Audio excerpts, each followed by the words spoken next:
மாண்பு உறுப்பினர் 20 நிமிஷம் அதிகமான குறுக்கீடுலாம் பேசிட்டீங்க. 4 பேர் தேர்வில் ஏசி பஸ் தேவையில்லை, சாதாரண பஸ் மாற்றி கொடுத்தாவே மக்கள் பாராட்டுவாங்க. ஆனா நீங்க வெறும் 1000 பேரும் தான் முதல் வருஷம் சொல்லிக்கிறீங்க. இந்த ஆண்டு முடிஞ்சு போச்சு, இன்னும் 4 ஆண்டு தான் இருக்குது. 4 ஆண்டுகள் எத்தனை 1000 பேர் வாங்க போறீங்க? இது இயலாத காரியம். ஒவ்வொரு ஆண்டும் ஒரு குறிப்பிட்ட நிதி ஒதுக்கி ஒரு குறிப்பிட்ட அளவு ஏற்கனவே கண்டமான பஸ்கள் எல்லாம் எடுக்கப்பட்டு விட்டு புதிய பேருந்துகளை இயக்க வேண்டும் என்றுதான் என்னுடைய கோரிக்கை. மாண்பு உறுப்பினர் 20 நிமிஷம் அதிகமான குறுக்கீடுலாம் பேசிட்டீங்க. இன்னும் என்ன எவ்வளவு நேரம் இருக்குது? நிறைய இப்போ கொஞ்சம் தானே பேசியிருக்கிறோம். ஆரம்பிச்சு ஒரு உறுப்பினர் தான் பேசுறேன். நாங்க 2 உறுப்பினர் இருப்பதில் ஒரு உறுப்பினர் தான் நான் பேசுறேன். இன்னும் எவ்வளவு நேரம்? ஒரு 10 நிமிஷம். இன்னும் 10 நிமிஷத்துல எப்படி முடிக்க முடியும்? என்ன வேளாண் பட்ஜெட் இருக்குது?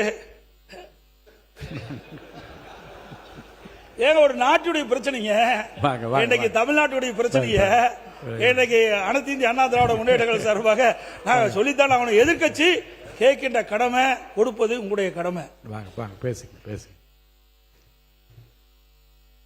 சீக்கிரம் முடிச்சிடறேன், வந்த அளவுக்கு முடிக்கணும், முடிச்சிடறேன். வேளாண்மை நிதி அறிக்கை. வேளாண்மை என்பது முதன்மை துறை. இதுல தான் 42% மக்கள் அவருடைய வேளாண்மையில் ஈடுபட்டிருக்கின்றார்கள். இதில் விவசாயிகள், விவசாய தொழிலாளர்கள் அடங்குவார்கள். அதுபோல் நெல்லுக்கு ஊக்கத்தொகை அறிவிச்சிருக்கிறீங்க, அதுபோல கரும்புக்கு ஊக்கத்தொகை அறிவிச்சிருக்கிறீங்க. இதெல்லாம் போதாது. நெல்லுக்கு குவிண்டாலுக்கு 3500 அறிவிச்சிருக்கிறீங்க, கரும்புக்கு 4500 அறிவிச்சிருக்கிறீங்க. ஆனால் கரும்புக்கு ஒரு சந்தேகம், 8.5% அந்த சக்கர சத்துள்ள கரும்புக்கு 4000 ரூபாய் அடிப்படை கொடுக்குறீங்களா? அதுக்கு மேல ஊக்கத்தொகை கொடுக்குறீங்களா? 4 பேர் தேர்வில் ஏசி பஸ் தேவையில்லை, சாதாரண பஸ் மாற்றி கொடுத்தாவே மக்கள் பாராட்டுவாங்க. ஆனா நீங்க வெறும் 1000 பேரும் தான் முதல் வருஷம் சொல்லிக்கிறீங்க. இந்த ஆண்டு முடிஞ்சு போச்சு, இன்னும் 4 ஆண்டு தான் இருக்குது. 4 ஆண்டுகள் எத்தனை 1000 பேர் வாங்க போறீங்க? இது இயலாத காரியம். ஒவ்வொரு ஆண்டும் ஒரு குறிப்பிட்ட நிதி ஒதுக்கி ஒரு குறிப்பிட்ட அளவு ஏற்கனவே கண்டமான பஸ்கள் எல்லாம் எடுக்கப்பட்டு விட்டு புதிய பேருந்துகளை இயக்க வேண்டும் என்றுதான் என்னுடைய கோரிக்கை. மாண்பு உறுப்பினர் 20 நிமிஷம் அதிகமான குறுக்கீடுலாம் பேசிட்டீங்க. இன்னும் என்ன எவ்வளவு நேரம் இருக்குது? நிறைய. இப்போ கொஞ்சம் தானே பேசியிருக்கிறோம். ஆரம்பிச்சு ஒரு உறுப்பினர் தான் பேசுறேன். நாங்க 2 உறுப்பினர் இருப்பதில் ஒரு உறுப்பினர் தான் நான் பேசுறேன். இன்னும் எவ்வளவு நேரம்? ஒரு 10 நிமிஷம். இன்னும் 10 நிமிஷத்துல எப்படி முடிக்க முடியும்? என்ன வேளாண் பட்ஜெட் இருக்குது? ஏங்க ஒரு நாட்டுடைய பிரச்சனைங்க, இன்னைக்கு தமிழ்நாட்டுடைய பிரச்சனைய இன்னைக்கு அனைத்து இந்திய அண்ணா திராவிட முன்னேற்ற கழக சார்பாக நாங்க சொல்லித்தான் அவனை எதிர்கட்சி கேட்கின்ற கடமை கொடுப்பது உங்களுடைய கடமை.